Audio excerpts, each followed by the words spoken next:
everyone, welcome to section 1.2. The title of this section is Understanding the Interface of Paint 3D. To know more about the interface, we need to learn about the different icons available on Paint 3D. Let us first begin with brushes. On the top corner we have the different brushes that are available on Paint 3D. On placing the mouse on the icon, we can understand the type of the brush,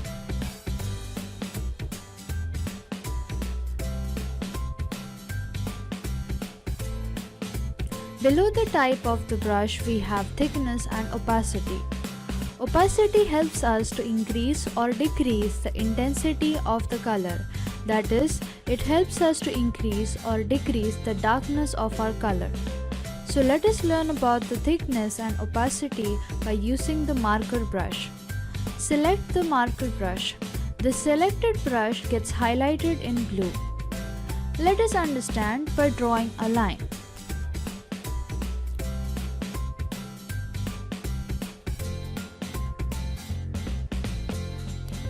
Let us increase the thickness of the line.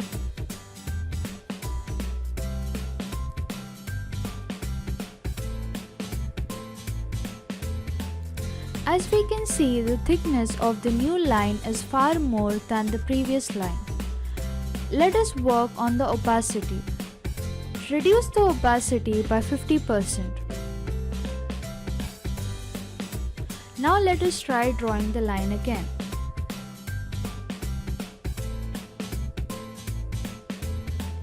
As we can see, the new line is far more lighter than the previous line. It's because we have reduced the opacity, thereby reducing the intensity of the color. Below opacity we have the different materials that are available on Paint 3D. Click on the drop down arrow to select between the different materials available. Select any one material. Below material we have the different colors that are available on Paint 3D. On placing the mouse on the color, we get more information. We can also create new colors in Paint 3D. Click on the Add Color icon, that is the plus icon. On clicking it, we can see the color palette pop up. In the color palette, we have two squares. By moving the square, we can change the color. And by moving the square below in the rectangular box, we can change the main color. We can also change the color by manually changing the red, green, blue and the hex value. Once you have created the color, click on the OK button for the new color to be added. Moving on to the next icon, that is the 2D shapes. In 2D shapes we have 2D lines, 2D curve and some other 2D shapes. Let's begin by adding a 2D line to the canvas. Left click to select the icon and then click and drag to add the line. On adding the line, we can see some more features that appear on the right hand side of the scene. Let's undo this and let's try adding some shapes. Again, left click to select and then click and drag to add the 2D object. And again we can see some more properties of the 2D object that appear on the right hand side. Moving on to 3D shapes, we have a shortcut to 3D library, the 3D doodle, the 3D objects and some material and colors that we can add to our 3D object. Let's try adding some 3D objects on the canvas. Currently we have selected the cube. Let's add a cube. To see more clearly, switch to the 3D view. Now we have added a cube. Let's try drawing a 3D line.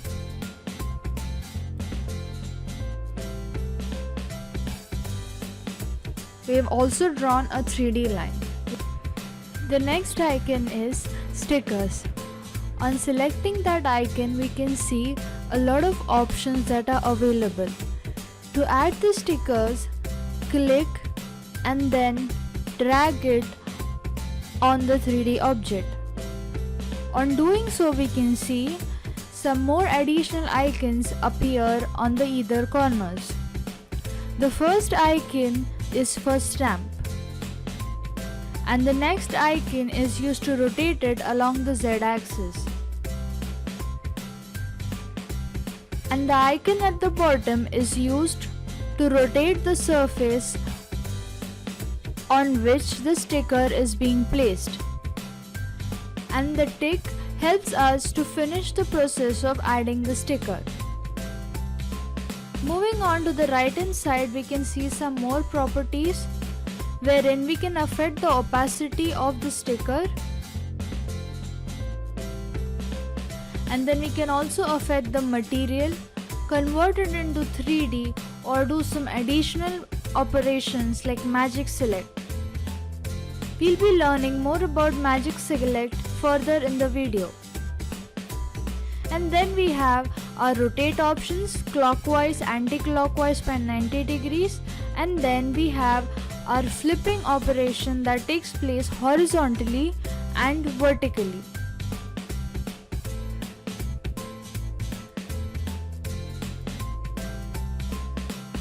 So let's finish the process of applying the sticker. Beside the sticker, we have one more option called as the textures. Let's understand how to add the texture to the canvas or to the 3D object. Select any one texture and then click and drag it to apply it on the object. You can resize the texture so that it covers the 3D object completely.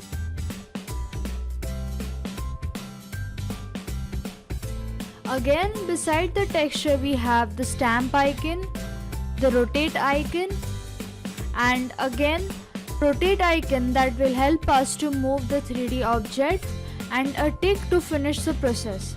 Again, on the right hand side, just like the previous sticker had properties, the texture also has very similar properties.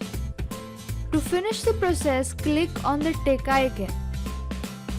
There we can see the difference between the two texture and the sticker. Beside texture, we have another icon that helps us to create our own texture. Click on the add sticker icon and then select any one picture or image of which you choose to create your own sticker. Let's say I select this spot. Now I can add this onto my canvas or onto my 3D object. The next icon that we have is the text icon. In the text icon we have two options, of which the first one is a 2D text and the second is a 3D text. Let's understand more about the text by adding them to the canvas. Let's begin with the 2D text. Click and drag for the dotted box to appear, then enter any random text. At the top we have a rotate icon using which we can rotate our text.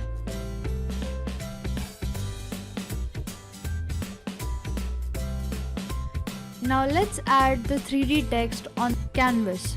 Click anywhere on the canvas to escape and to add the text on this canvas. Now let's add the 3D text.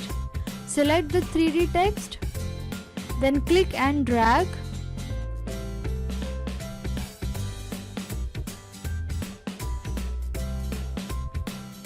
As we can see, the fonts are slightly larger.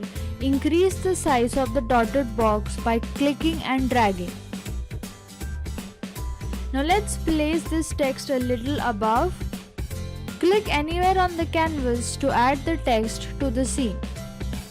Now adding the 3D text, we can see some rotate icons around the text. The first one stands for rotation along Z-axis, second rotation along X-axis, and for rotation along the y-axis. This icon helps us to project the text along the z-axis. Let's enter into the 3D view to see the basic difference. As we can see, the 2D text is almost stuck on the canvas, whereas the 3D text is almost popping out of the canvas.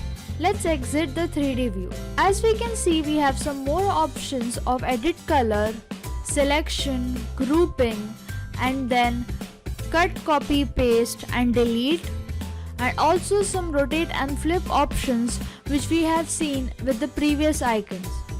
Coming back to the text window. On clicking the drop down arrow, we can select the font among the different options. We can also select the size of the font. We can similarly change the color of the text and also do some minor changes like bold, italic or underline the text that we have added. We can also change the alignment of the text. We can center our text or align it to the left hand side or to the right hand side. Moving on to the effects icon. In the effects icon, we have our filter and then we have the light wheel. In filter, we have different colors that helps us to introduce different filters on the canvas. Let's select the different filters and see the effect on the canvas. Lavender, candy, taffy. These are the names of the filter. On placing the mouse on the color, we can see the name, and also beside filter, the name of the selected filter appears. Now let's select a darker filter.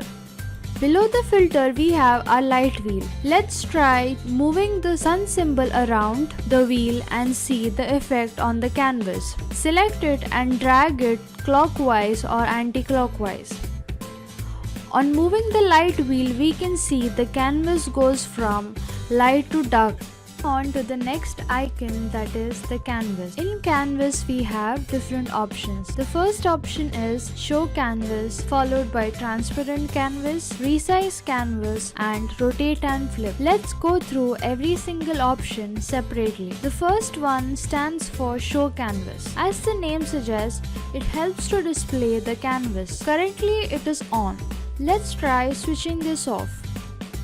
On doing so, we can see the canvas has disappeared. The white region is referred to as our canvas.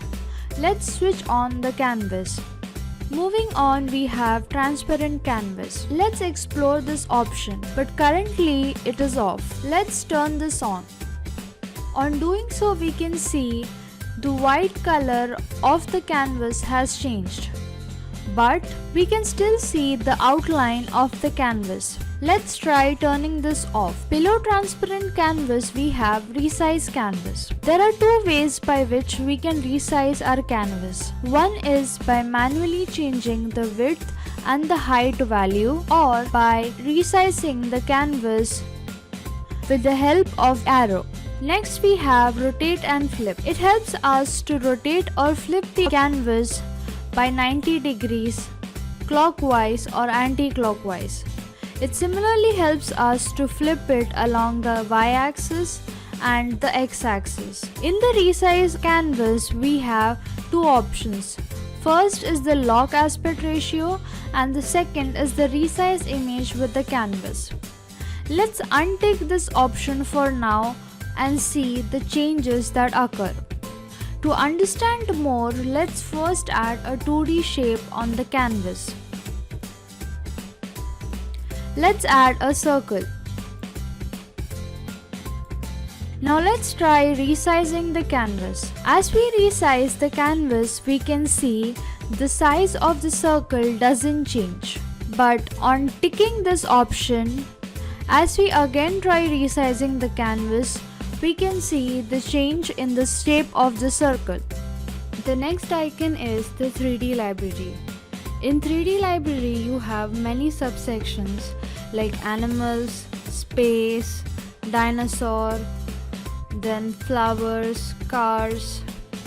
As you scroll downwards, you can see the further options that are available. Let's try exploring the animal section. On selecting it, we can see the further 3D models of animals that are available. Keep scrolling downwards to access the different options.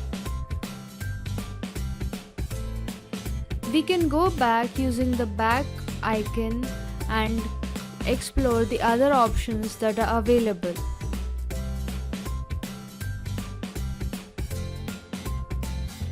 Now let's try learning about the remaining icons. Let's begin with the menu option. On selecting menu, we can see we have different options for opening a new project or opening a project that already exists, inserting an image, saving it or saving the document, print, share, and any updates that are available on the software, and settings. We can also submit feedback about Paint 3D. Let's move on to the select option. Click and drag for a dotted window to appear. We can see the width and the height has been displayed. On releasing the button, we can see some 2D selection parameters, that is the width and the height. We have also other options such as converting it into a sticker or converting it into a 3D model. We can also crop the canvas. We can edit it by cut, paste or delete, and we can also rotate and flip it. Let's move on to the crop icon. On selecting it, we can see only the area within the window has been saved and the rest of the canvas has been cropped away. In case we wish to undo this process, we can select the undo option, and in case we wish to redo the process, we can select the redo option. Between undo and redo, we have our history. We can see a slide bar and we can see start recording. Let's move the sidebar. As we can see, all the steps that we have so far finished has been recorded. Also, we can start recording the further process and export it as a video. Click anywhere outside to make the window disappear. Below undo, we have our zoom button. The minus stands for zooming in, and by what percentage we are zooming in is shown here. And on clicking the plus, we can see zoom out and also the button on the sidebar moving, also the change in the percentage. And then we have these 3 dots that have some more options such as the undo option, canvas options, interaction controls, reset view, and take a screenshot. We can take a screenshot of the canvas. Reset view is basically resetting the view to the default factory setting. Let's explore show interaction controls. On selecting it, we can see we have different options such as the mouse, touch, pen, and the keyboard. If we are using the mouse to interact with Paint 3D, we have some shortcuts that are available. And if we are using the keyboard, we have some shortcuts available as well. And if we are using a tablet, we have some more shortcuts. Let's talk about the Magic Select icon. The Magic Select icon is used to add an object from the first image into the second image. But the significance of Magic Select is, as we remove the object from the first image, the background gets automatically refilled. So let's understand how to do this using the Magic Select icon. Select the Magic Select icon. On doing so, we can see 2 things. First, that is around the canvas we have a box that appears, and on the right hand side we have a small animation that helps us to understand on how to use the Magic Select icon. So let's follow the instructions and try doing the same. Since we are trying to remove the object, that is the gifts from the first image, let's make sure that the gifts are enclosed within the box. Once we are happy with the positioning of the box, click on Next. On doing so, we can see around the gift we have a different color border, which means that they have traced in the position of the exact object. Now we have 2 options on the right hand side. That is, we can refine our cutout by either clicking on the add icon or on the remove icon. Let's go with the remove icon, and we can also see that autofill background has been ticked. Now click on done. On doing so, we can see that there is a pop-up on the first image. The pop-up is the gifts, and at the same time the background has been refilled. So let's try adding the gifts onto the second image. But for that we need to resize the gifts. So let's try resizing it. Now let's shift into the 3D view to see the alignment of the images. But as we can see, this first image is slightly out of place. To fix this, let's select the Z-axis icon. On doing so,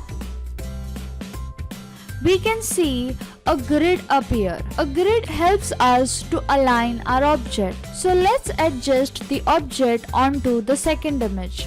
Make sure that it's not going way far than the second image, otherwise the first object might disappear. Make sure that you position the object properly and then come out of the 3D view. Once you are happy with the position of the object, we have some more 3D selection options that appear on the right hand side, of which the first one is wherein we can convert it into a sticker, or we can select it, edit it, rotate or flip it. We can also texture it. But right now we'll just add this object onto the second image. So click anywhere on the second image. Thus, we have added the object onto the second image using Magic Select. Let's talk about mixed reality. But to access mixed reality in Paint 3D, we need to add a 3D object. So let's begin by adding a 3D object on the canvas. I'll be adding a cube to the canvas. Select the cube icon, then click and drag to add the cube. On doing so, we can see beside the 3D view, a mixed reality icon turns on. So let's add the cube to the scene. Once we are done adding the cube to the scene, let's click on mixed reality to observe it. On clicking on mixed reality icon, we can see our 3D viewer is triggered.